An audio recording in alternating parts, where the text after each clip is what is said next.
estudian la conciencia en su casita. La síntesis de grasa a partir de hidratos de carbono reviste especial importancia por dos razones. Uno, la capacidad de las diferentes células del organismo para depositar los hidratos de carbono en forma de glucógeno es bastante pequeña, ¿no? Excepto dijimos en el hígado y el músculo esquelético son los que más depositan glucógeno. Pero el resto, su capacidad, el resto de células tienen capacidad reducida, ¿no? En cambio pueden depositar muchos kilogramos de grasa en el tejido adiposo. De hecho, una persona normal almacena casi 150 veces más energía en forma de grasa que de hidratos de carbono. Y dos, ahí salió otro uno, cada gramo de grasa contiene casi 2 veces y media más calorías que un gramo de glucógeno. Entonces la grasa da más energía que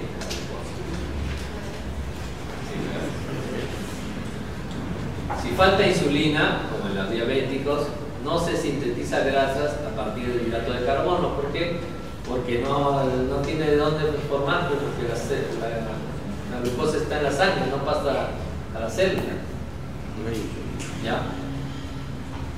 Y se extrae muy poco acetil-CoA y NADPH para síntesis de grasa a partir de glucosa.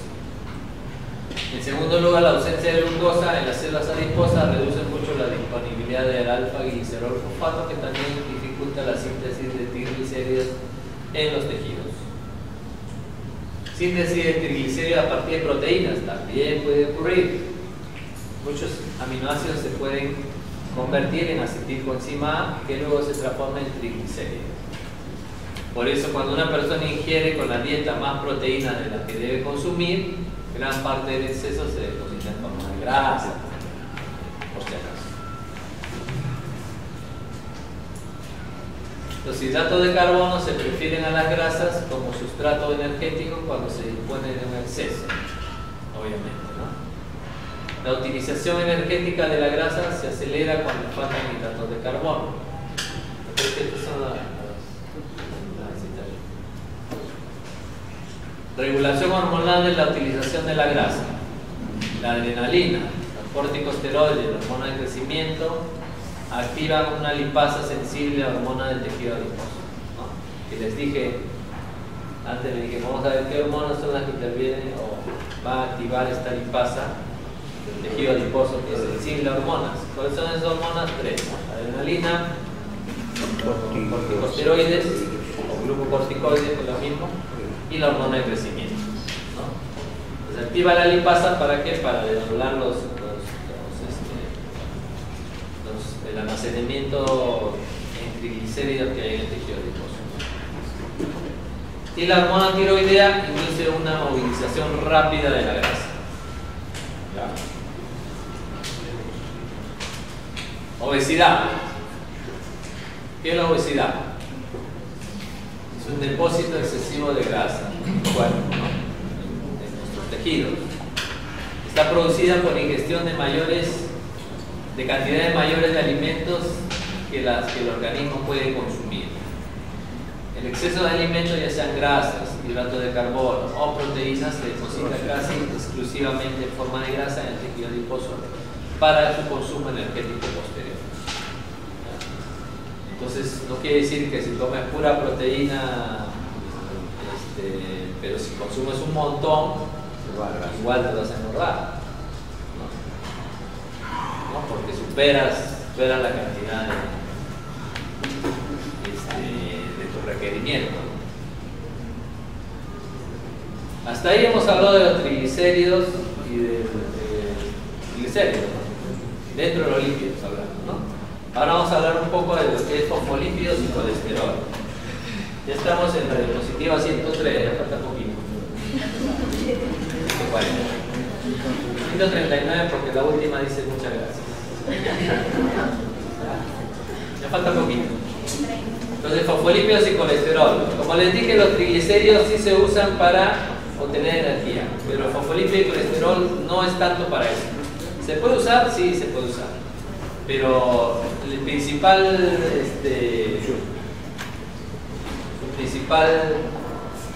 función es estructura, ¿no? Una membrana, por ejemplo, en el caso de los fosfolípidos, y formar hormonas en el caso esteroides, en el caso de colesterol. Entonces, los fosfolípidos, ¿qué son? ¿No? Hay varios tipos, ¿no? Son tres, ¿no? Lo más importante, lecitinas, cefalinas y efingomilinas, ¿no?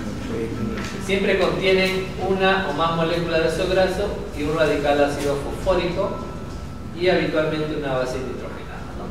El radical fosfórico es el que le da el nombre de fosfolípido. Todos ellos son liposolubles y se transportan en lipoproteínas y se utilizan en todo el organismo con diferentes propósitos, estructurales principalmente, ¿no? Como ocurre en las membranas celulares y en las intracelulares, ¿no? La membrana nuclear, la membrana de mitocondria. Se sintetizan en casi todas las células orgánicas, aunque algunas tienen una capacidad especial de formar grandes cantidades de fosfolípidos.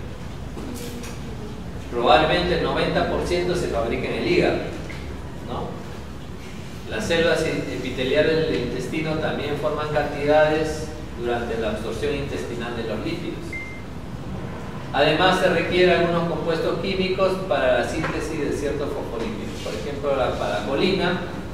Que es un fosfolípido, bien de la dieta o sintetizada por el organismo, se precisa para la síntesis de lecitina, ya que es su base nitrogenada. La colina es la base nitrogenada de la lecitina. Por otro lado, el inositol se necesita para la formación de algunas cefalinas. Ahí están las funciones de los fosfolípidos. Uno, constituyentes importantes de las lipoproteínas de la sangre y resultan esenciales para la formación y función de la mayor parte de estas lipoproteínas. Dos, la tromboplastina es necesaria para iniciar la coagulación. Esta está compuesta principalmente por una de las cefalinas. La tromboplastina es para la coagulación sanguínea, ¿no?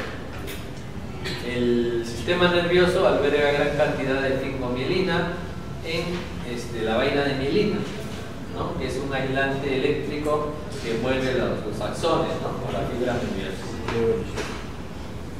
Los fosfolípidos donan radicales fosfato para diferentes reacciones químicas de los tejidos también.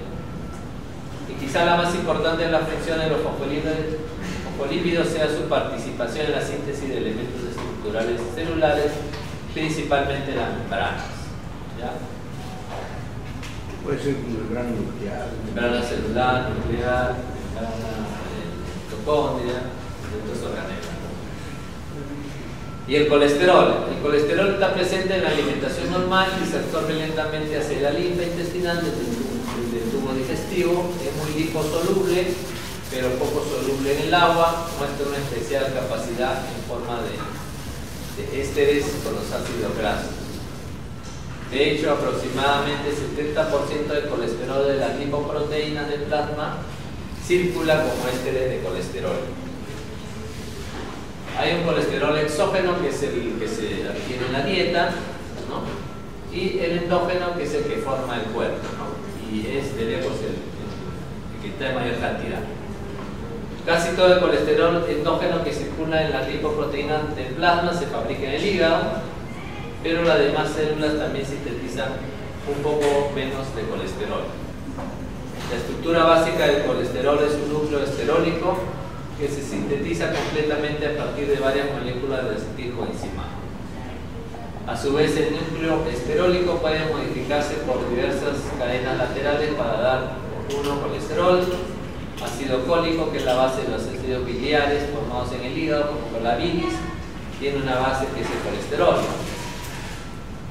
Y muchas hormonas esteroideas importantes secretadas por la corteza suprarrenal o varios intestinos, ¿no? Que son las hormonas esteroides, por ejemplo la testosterona, hablamos de los estrógenos, la progesterona, los glucocorticoides, ¿no? Entonces, para todo eso sirve el colesterol. Acá en ningún momento he hablado de energía, ¿no? Pero sí se puede formar, pero no es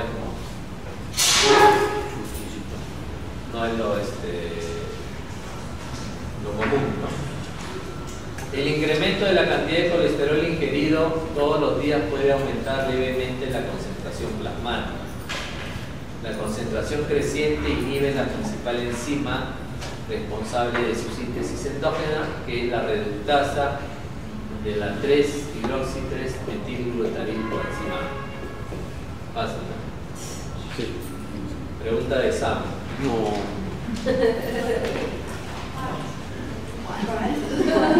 ¿Qué acabo de decir? 3-hidroxi-3. Tú comes bastante colesterol, el colesterol endógeno disminuye para ser formado, ¿no? Porque ya se supone que estás aumentando el colesterol, ¿no? Dice que cuando aumentas, comes mucho colesterol, hay una enzima que se inhibe, que es la reductasa de la 3-hidroxi-3-metilglutaridcoenzima. ¿Para qué se inhibe? Porque esa es la que va a formar el colesterol endógeno. ¿Para qué quieres más colesterol si tú estás consumiendo un montón de colesterol? Esto neutraliza. Claro. No, la reductasa se inhibe, pero ella es la responsable de formar colesterol endógeno. Una dieta con grasas muy saturadas aumenta la concentración sanguínea de colesterol en un 15 a 25%, especialmente cuando se asocia con una ganancia excesiva de peso y obesidad. Que no coma mucha grasa. La ingestión de grasa con muchos ácidos grasos muy insaturados reduce habitualmente la concentración sanguínea de colesterol de manera leve o moderada. La falta de insulina o de hormona tiroidea aumenta la concentración sanguínea de colesterol, mientras que el exceso de la hormona tiroidea la reduce, ¿no? O sea, en los hipertiroideos, por ejemplo, ellos son flacos, ¿no? ¿Dónde han visto un hipertiroideo? Son flacos y su concentración sanguínea de colesterol está baja, ¿no? Los trastornos genéticos del metabolismo del colesterol pueden elevar enormemente los niveles plasmáticos de esta sustancia. Entonces, hay trastornos genéticos no solo para el colesterol, para todos los metabolitos que hemos hablado. Para todos los metabolitos que hemos hablado, ¿no? Y esos trastornos genéticos, por ejemplo, hay en todas las enzimas que hemos hablado, hay deficiencias de algunas enzimas, entonces no se forma el siguiente sustrato, ¿no? Y se almacena no se forma, perdón, el producto, sino, y el sustrato anterior es el que se almacena, ¿no? Y forma enfermedades de depósito. Y hay un montón, y cada una de estas enfermedades tiene su nombre de acuerdo a la enzima que falte o que esté defectuosa, ¿no? Entonces hay trastornos genéticos de alguna enzima que interviene en el metabolismo del colesterol, ¿no? Entonces el colesterol no se metaboliza y se aumenta en sangre, ¿no?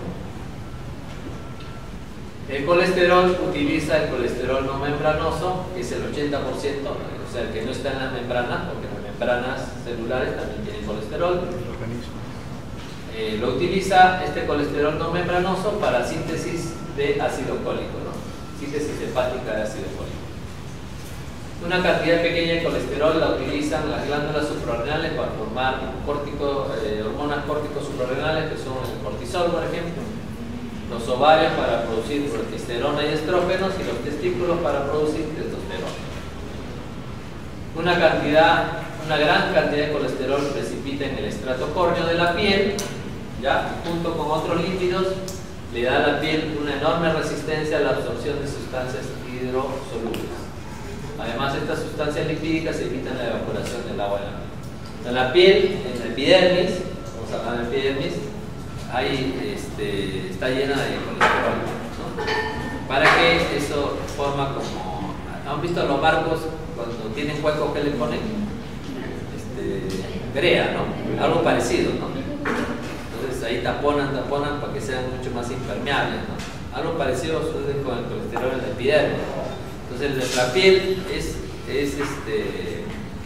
casi impermeable. Hay las sustancias que son hidrosolubles o solubles en agua no se pueden absorber, ¿no? Pero las liposolubles ellas se pueden absorber, ¿no? las que son grasas. Pero la absorción es reducida, tampoco no es que todo lo que se ponga en la piel lo va a resolver. Funciones estructurales celulares de los fosfolípidos y del colesterol, especialmente en las membranas.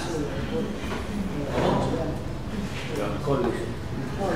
Por eso el uso del alcohol para la desinfección justamente de la piel para hacer una asepsia, es mucho mejor el alcohol porque justamente quita, se podría decir, la barrera de grasa, ¿no? Y aparte elimina la bacteria. Sí, pero el alcohol es liposoluble, ¿no? Recuerda, o sea, ¿a qué te refieres? Como dice que hay una lámina de colesterol, ¿no? Sí. Dentro de la queratina ahí que está. Pero está no solo en la queratina, también está entre las células. Sí. Claro, el estrato córneo. Ya. Pero o sea, la grasa está desde el estrato córneo hasta la superficie de queratina, no solamente en la superficie externa. No, en todo. También en el estrato córneo. Sí, pero la idea para desinfectar no es quitar la capa de queratina, ¿no?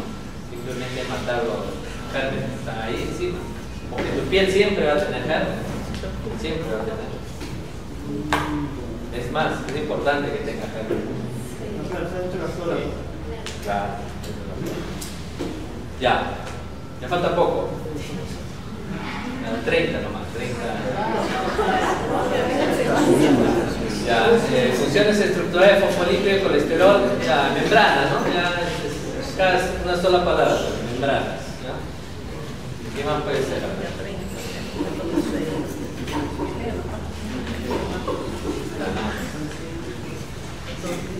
Ah, ya, esto es algo que quería hablarles de la arteriosclerosis, ¿no? Había un título ahí en la... ¿Qué pasa cuando hay demasiada cantidad de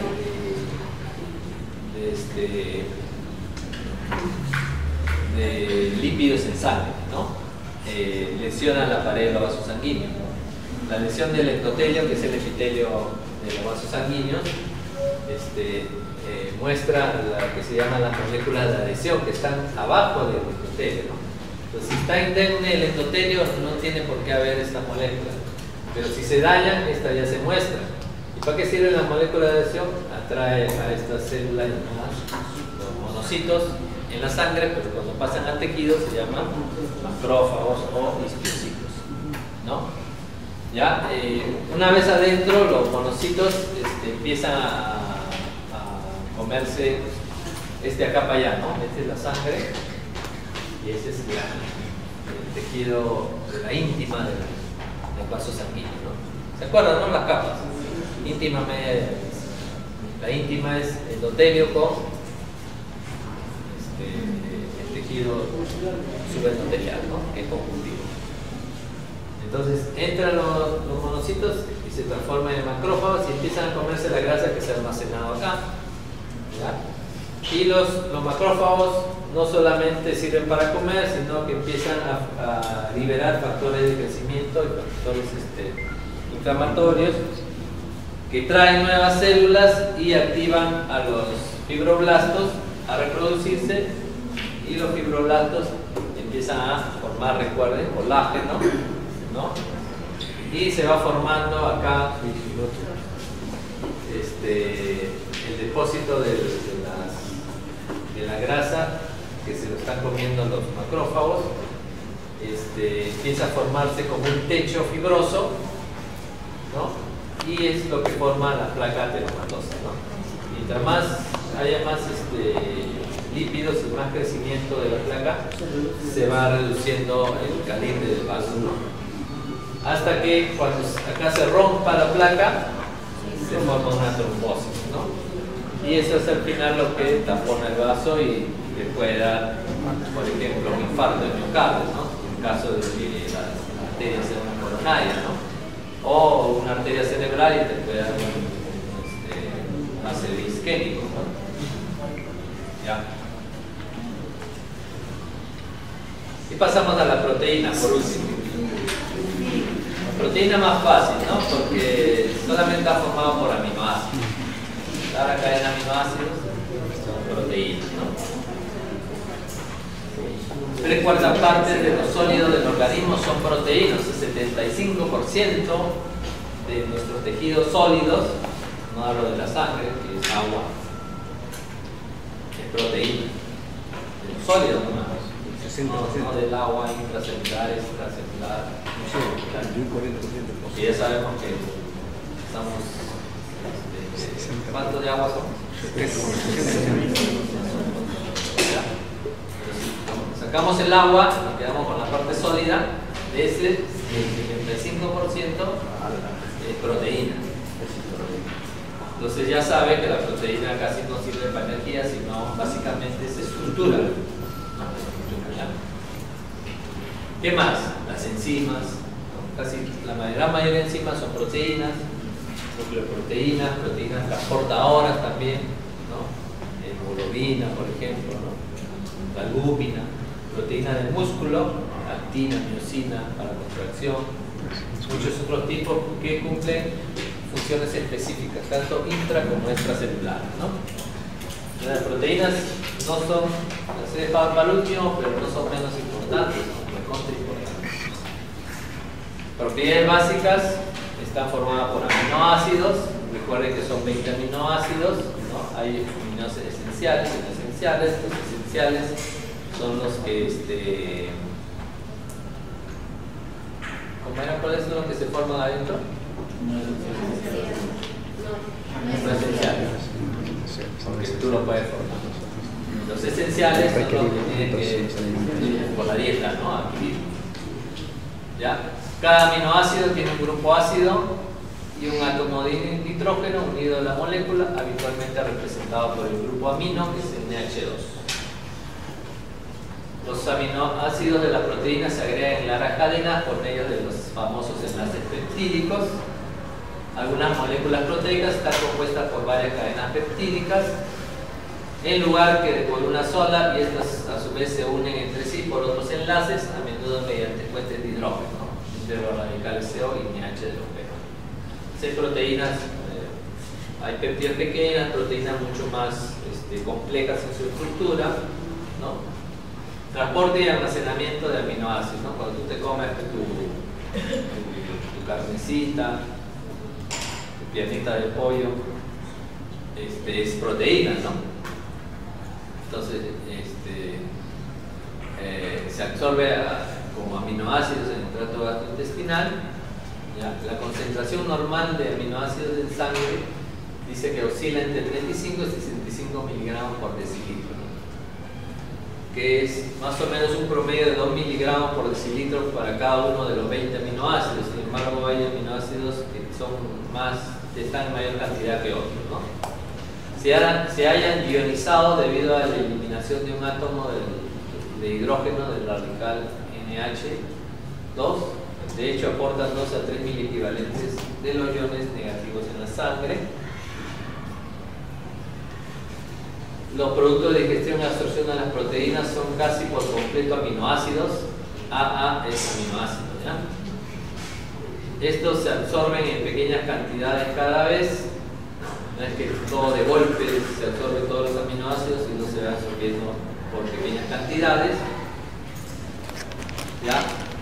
La célula de todo el organismo, sobre todo el hígado, absorbe los aminoácidos sobrantes en 5 a 10 minutos, por tanto casi nunca se acumulan en sangre, ¿no? Porque uno, llegan poquitos y dos, cada 5 a 10 minutos lo están sacando de la sangre, ¿no? Las células. Sin embargo, el recambio de aminoácidos es tan rápido que cada hora se trasladan muchos gramos de proteínas de una parte a otra del organismo en forma de aminoácidos. Las moléculas de todos los aminoácidos son demasiado grandes como para atravesar los poros de las membranas celulares. Por tanto, se requiere un transporte facilitado o activo con mecanismos transportadores, ¿no? Algo similar que ocurría con la glucosa, como el paseo. En los riñones, los diferentes aminoácidos pueden reabsorberse a través del epitelio y los túbulos proximales de los riñones por transporte activo secundario, que los extrae del filtrado glomerular y los devuelve a la sangre una vez que se ha filtrado el túbulo por la membrana glomerular. Quiere decir que normalmente no deberíamos botar aminoácidos ni proteínas por la membrana, ¿no? Sin embargo, como sucede con otros mecanismos de transporte activo en los túbulos renales, hay un límite para el transporte de cada tipo de aminoácido. Por esta razón, cuando un aminoácido concreto alcanza una concentración excesiva en el plasma y en el filtrado glomerular, el exceso que no se reabsorbe activamente se puede excretar en la orina, ¿no? En el caso, hay un umbral, ¿no? Que también la glucosa lo tiene. No me acuerdo ahorita, creo que les pregunté en pretest, 180. 180 ya empiezas a botar miligramos por decilitro en sangre y ya empiezas a botar glucosa en orina, ¿no? Es el umbral. Almacenamiento de los aminoácidos como proteínas celulares. Después de su entrada a la célula, los aminoácidos se combinan entre sí mediante enlaces peptídicos bajo la dirección del ARN mensajero y ribosomas, ¿no? Que forman las proteínas celulares, ¿no? Recuerden la síntesis de proteínas, es todo un capítulo en el Harper, ¿no? ¿Usaba Harper? Sin embargo, muchas proteínas intracelulares se descomponen rápidamente en los aminoácidos bajo la influencia de enzimas lisosómicas intracelulares. Y estos aminoácidos son transportados de nuevo fuera de la célula hacia la sangre. Hay excepciones particulares a esta reversión de transporte, que son las proteínas nucleares de cromosomas, el colágeno y las proteínas contractiles musculares. Ellas nunca se desdoblan en aminoácidos. El resto sí se puede desdoblar en aminoácidos. Algunos tejidos del organismo participan en el almacenamiento de aminoácidos en mayor grado que otros. Por ejemplo, el hígado. Siempre el hígado está en la cabeza, ¿no? de almacenar. El único que le gana al hígado es el tejido adiposo, para el almacenamiento de lípidos. Siempre que las concentraciones plasmáticas de determinados aminoácidos disminuyen por debajo de sus valores normales, los aminoácidos en cuestión son transportados fuera de la célula para reponer su valor en el plasma. De esta manera la concentración plasmática se mantiene más o menos constante. Como las proteínas celulares del hígado se sintetizan rápidamente a partir de aminoácidos plasmáticos, y como muchos de ellos a su vez se descomponen y regresan al plasma casi con la misma velocidad, existe un intercambio constante entre los aminoácidos plasmáticos y las proteínas lábilas de todas las células. Entonces, cada rato se forma, se desdobla, se forma, se desdobla, se forma, se desdobla. Así está en el caso de las proteínas, ¿no? Excepto en los cromosomas, colágeno y proteínas contráctiles, ¿no?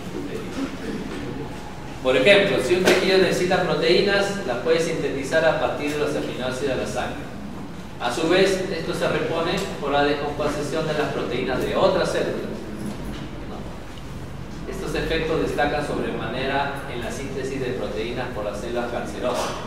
Por ejemplo, el cáncer, ¿qué pasa? Las células cancerosas están formando continuamente, se están replicando, ¿no? Y la replicación involucra síntesis de proteínas. Entonces ellos sacan todos los aminoácidos de la sangre, y entonces disminuye la concentración, entonces el cuerpo tiene que sacar los aminoácidos de otras proteínas de otros sitios, ¿no? Ese es el motivo por qué hay emaciación o un adelgazamiento severo en pacientes con cáncer, ¿no? Porque las proteínas de su músculo, de la articular, están sacando proteínas para mantener la concentración de aminoácidos en sangre, ¿no?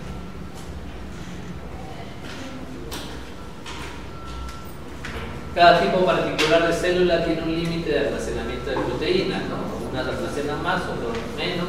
Una vez alcanzado dicho límite, el exceso circulante se degrada hacia otros productos y se utiliza para obtener energía. O se convierte en grasa o glucógeno y así se almacena, ¿no? Los principales tipos de proteínas plasmáticas son, proteínas plasmáticas son las que están en el plasma, circulando en la sangre, con la albúmina, las globulinas y el fibrinógeno, ¿no? Son las principales. La misión principal de la albúmina es proporcionar la presión coroidosmótica al plasma.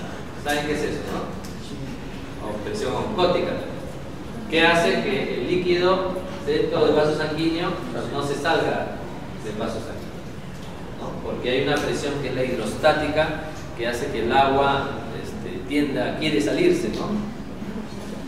Entonces la pulsión coloidosmótica va en contra de la presión alcohólica. Está en un equilibrio y ese equilibrio hace que el agua de los vasos sanguíneos no se salga, ¿no? El plasma.